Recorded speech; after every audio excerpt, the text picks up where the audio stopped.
इस दिन भगवान श्री हरि की पूजा और पीपल के वृक्ष की पूजा और परिक्रमा का विशेष महत्व है। लेकिन इसके पीछे कारण क्या है? मौनी अमावस्या की कथा में इस प्रश्न का उत्तर हमें मिलता है। तो आइए सुनते हैं मौनी अमावस्या की कथा। पौराणिक कथा के अनुसार दक्षिण भारत कांचीपुरी में एक ब्राह्मण निवास करते थे।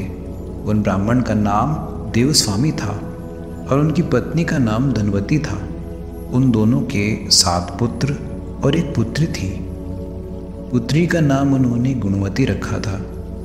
ब्राह्मण ने 7 पुत्रों का विवाह करके अपने सबसे बड़े पुत्र को बेटी के लिए वर खोजने के लिए भेजा।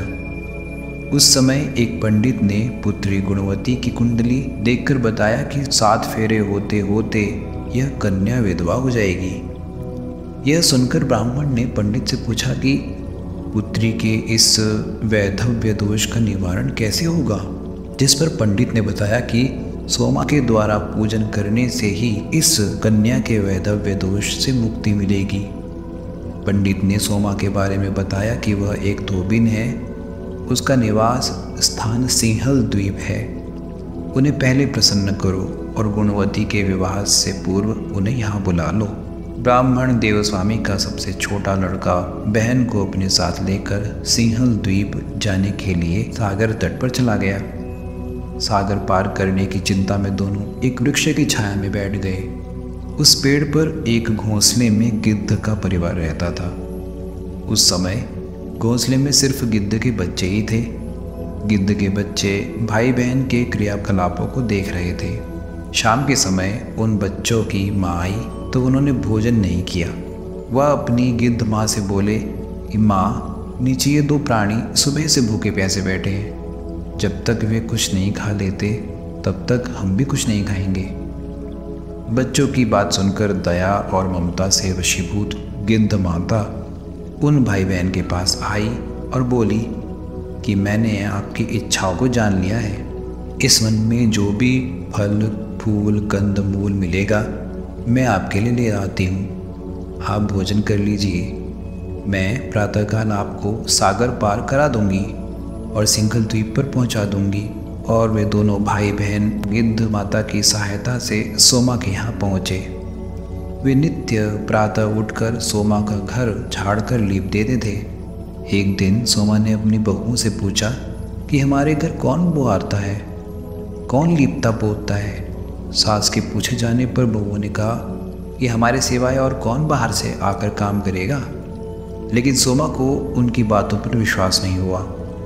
एक दिन इस रहस्य को जानने के लिए वह सारी रात जागी और सब कुछ प्रत्यक्ष देखकर जान गई। इस दौरान सोमा का उन भाई बहन से वार्तालाप भी हुआ। भाई ने सोमा को बहन की संबंधी सारी बात बता दी। सोमा ने दोनों भाई बहनों की श्रम साधना और सेवा से प्रसन्न होकर उचित समय पर उनके घर पहुंचने का वचन देकर कन्या के वैधव्य दोष को निवारण का आश्वासन दे दिया। मगर भाई ने उससे अपने साथ चलने का आग्रह किया। आग्रह करने पर सोमा उनके साथ चल दी।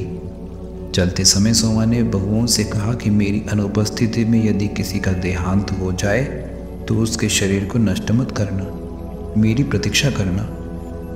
इसके बाद सोमा उन दोनों भाई बहन के साथ कांचीपुरी पहुंच गई, जिसके दूसरे दिन ही गुणवती के विवाह का कार्यक्रम तय हो गया। सप्तपदी यानी कि 7 फेरे होते ही उसका पति मर गया। सोमा ने तुरंत अपने संचित पुण्यों का फल गुणवती को प्रदान कर दिया। तुरंत ही उसका पति जीवित हो उठा। सोमा उन्हें आशीर्वाद देकर अपने घर चली गई। उधर गुणवती को पुण्य फल देने से सोमा के पुत्र, जमाता और पति सबकी मृत्यु हो गई। सोमा ने पुण्य फल संचित करने के लिए मार्ग में पीपल वृक्ष की छाया में श्री हरि का पूजन किया और 108 परिक्रमाएं लगाई, जिसके पूर्ण होने तक उसके परिवार के सभी मृतक जीवित हो उठे।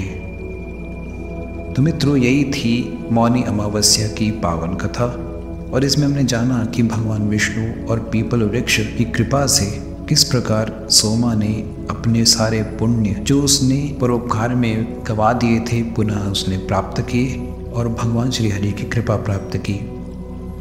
मित्रों, यदि आपको ये सारी जानकारी और यह मौनी अमावस्या की कथा अच्छी लगी हो तो कृपया हमारे चैनल को सब्सक्राइब करना ना भूलें। साथ ही वीडियो को लाइक करें, अधिक से अधिक शेयर करें और कमेंट बॉक्स में जय श्री राम कहकर हमारा उत्साहवर्धन करें। साथ ही बेल आइकन पर क्लिक करना ना भूलें, क्योंकि इससे आपको आने वाली नई वीडियोस के नोटिफिकेशंस मिलते रहेंगे। जय श्री राम।